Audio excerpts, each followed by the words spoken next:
Hello and welcome to the program. I am Deji Badimasi. The Senate made history. That's the Nigerian Senate now made history on Wednesday when it passed a supplementary budget of 819.5 billion naira for the 2022 budget and, of course, the 2023 national budget of about 21.8 trillion naira at the same time. Now, on the request of the executive, the Senate also approved the extension of the expiration clause of both the 2022 Appropriation Act and the supplementary budget to March 31st, 2023, in order to allow now for full capital releases as contained in the two appropriations. Earlier in his letter to the Senate, President Buhari had asked that the entire amount is for capital expenditure and became necessary due to the devastation caused by recent floods on farmlands and road infrastructure. He also informed the lawmakers that the supplementary budget will be financed through additional domestic borrowings and will raise the budget deficit for 2022 to 8.17 trillion naira and a deficit to GDP ratio of 4.43%. Now, apart from the worry over the country's increasing debt profile, some people have questioned the timing of the passage of the 819.5 billion naira supplementary budget for 2022. And questions are still being asked, of course, over the debt now, because the president actually asked for the conversion of the debt now, that the debt that the government owes the central bank as well. Let's get more explanation now on all of this. I'm now being joined on the program all the way from Abia State by Johnson Chukwu, who is the Managing Director and CEO of Cowrie Asset Management Limited, an investment bank based here in Lagos. Mr. Chukwu, thank you very much for joining us on the program, and compliments. We had to chase you down to Abia State, but thank you very much for obliging us. Thank you, Deji, for having me, and Merry Christmas to all Nigerians. Well, that's the benefit of technology. You can from anywhere, operate from anywhere. Exactly. So give us your thoughts on this, your thoughts now on the supplementary budget and, of course, the budget of over 21 trillion now passed by the Senate. Let's start with the supplementary budget. You know, Deji, I am one of those people that supported the supplementary budget initially. My assumption was that the 2023 budget might take a longer time to be passed, and therefore the government may have some compelling expenditure it has to incur in the next couple of weeks.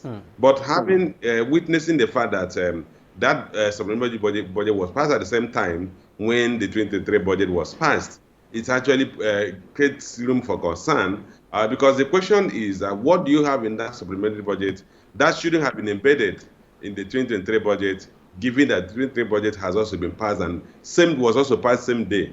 And I think it now leads to duplication or duplicity in the budgeting process.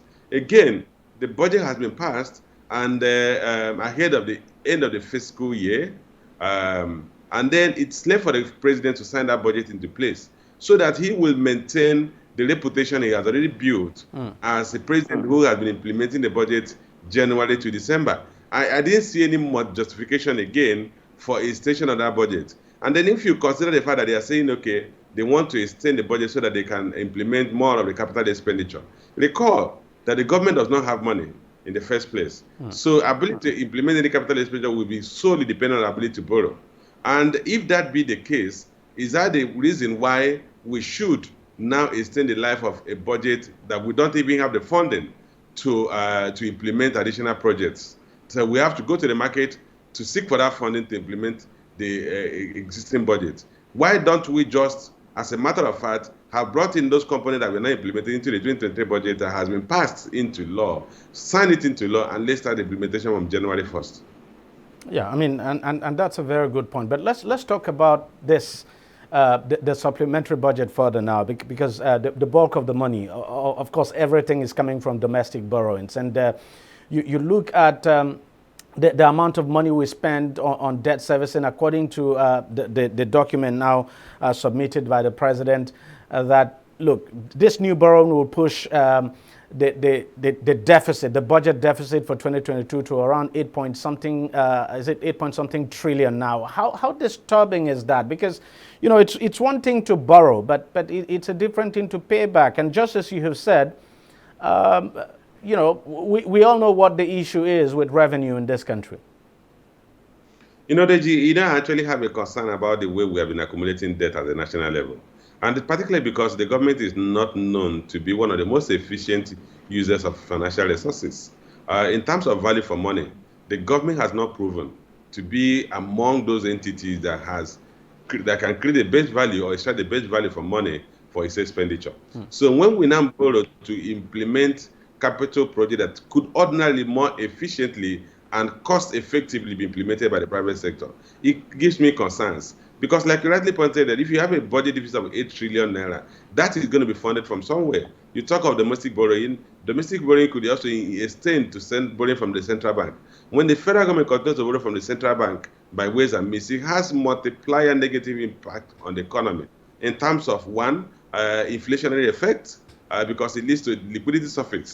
And again, it also makes government not to be accountable because the government has a cheap source of just reaching out to get economic financial resources. It leaves it with minimal sense of responsibility in terms of fiscal accountability. So I think we should do everything possible to discourage the idea of continuing to borrow, even if we say we're borrowing for capital expenditure, unless that capital expenditure is a social infrastructure like educational infrastructure that cannot be funded by private sector. If it's a commercially viable infrastructure, please let's allow private sector to fund it. We don't have the money.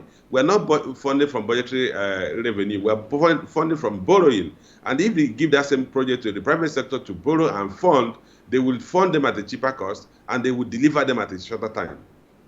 Now, let's talk about this issue of, the supplementary budget. You did raise an important point, why it was not just embedded in the current budget. Could it be, I just want to know, could it be that the government is trying to avoid a situation where what it will have, for instance, for debt service. Debt service in the 2023 budget, by the way, is around 6.5 trillion. But if you now push this current borrowing now, you push it to the 2023 budget, that of course could balloon the debt service for the 2023 budget to something probably too scary. So maybe could that be the reason why the government reasoned it should just leave it, with the 2022 budget? No, did you know the interesting thing is similar to saying 6 and half a dozen. If you are implementing a supplementary budget at the end of the year, so in effect, what you have done is to create two parallel budgets for the first quarter of next year. That's what you have done, because in effect, what the government is going to do is has now has an expenditure layout of 21.8 trillion plus another 800 billion, which is about 22.6 trillion. So in effect, that's what we have. Whether you call it supplementary budget, as long as it's going to be borrowed, if you fail to factor in the cost of this borrowing or the cost of servicing the current borrowing in the new budget, then in effect you have understated your budget expenditure for debt service. That's what you have done. But because debt service is what you call non-discretionary expense, whether you budget for it or not, you're going to incur it. So what you're basically going to have is that you're going to have an under budgeting, knowing fully well that this borrowing is going to take place, and we have a cost implication next year, and you decided to pack it aside as a different budget. So for me, that's why I talk of duplicity in the budgeting process, and we should have avoided that.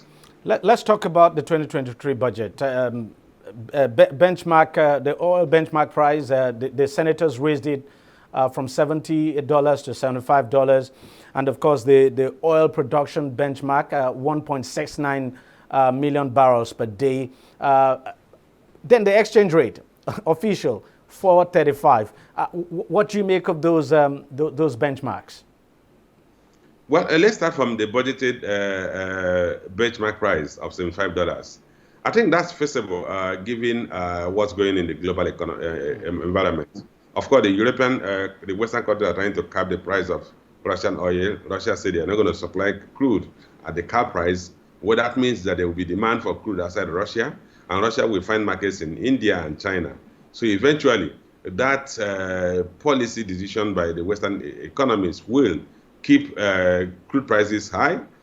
Secondly, China is reopening its country, irrespective of the upsurge in COVID-19. And what that means is that factories are going to start revving up again in China. The demand for crude and other input material will remain high in 2023. So I expect crude price to remain at the minimum average of say $5. So that's achievable.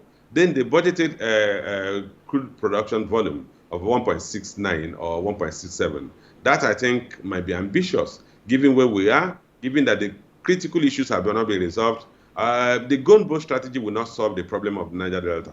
The adoption of a security contractor, will to some extent improve production, but I don't see that production level climbing to 1.6 million barrels average, because you're talking of day in, day out. So what that means is that some days you produce 1.5, some days you produce 1.7 or 1.8 million barrels. On average, you're talking of 1.6 million barrels. I don't think that's attainable, given where we are today. Probably in the near future, as we address the fundamental restiveness of the Niger Delta and begin to win back their hearts based on the fact that they can share the motivation, the government can share the benefits of crude production in their area, then that one we should be talking of increasing crude production to about 1.6 million barrels a day. Then on the exchange rate, I think we're like an ostrich hiding its head under the sun and thinking its body is not in the surface. The reality is that there is no, there are very minimal transactions done at the official rate of 435 naira to $1. So we are moving towards a new an election period where a new government will come in, and all the main actors, all the main contestants are also indicating that they will harmonize the exchange rate.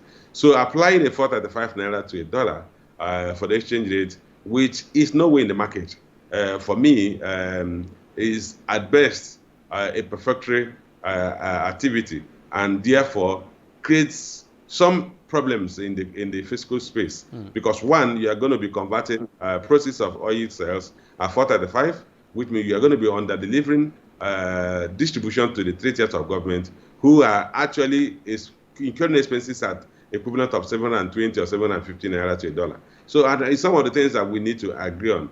Can we really sustain the multiple exchange rates in the immediate future, which is subsidizing some economic agents in the economy at the expense of the larger economy? I don't think that's sustainable. I thought by now the federal government, the executive arm, should have recognized the fact that we need to harmonize the exchange rates and at the minimum come up with something that you can average the multiple exchange rates. Let me ask you this final question. You must have seen the way the senators reacted to that request by the president that the overdraft, its overdraft now with the central bank, be converted to long-dated bonds now. What do you make of that? You know, somehow that will eventually happen. I can understand your angst because it simply means, like I said, the government goes to the till to take as much as it wants, and then all of a sudden, at the end of his administration, he wants to now create a burden on a successor. Of course, that burden has been there, it's just been recognized in a formal way. So we can't pretend the burden is not there. The issue of securitizing the amount of lending that the central bank has granted to the federal government has to happen at some day, but it shouldn't stop at that. The fiscal responsibility act must be implemented to the letters, such that this does not reoccur. A situation where the law says you must pay back what you have borrowed before you can borrow subsequently, and you cannot borrow more than a certain percentage of your previous year's revenue. So, and unfortunately, we're observing that in abeyance, and that's why we created this problem. But the problem is there, and somehow we need to put in a structure that we'll have to recognize a national debt, and but most importantly, we must put in place a mechanism that will prevent a reoccurrence. All right. Mr. Chukwu, thank you very much for your time, and so sorry to distract you from your celebration back home in Abia State, but we want to wish you all the best, and we wish your family the best as well. Thank you, my pleasure. Thank you for having me. Thank you so very much. All right, we'll take a short break now, and we'll be right back. Don't go away. Stay with us.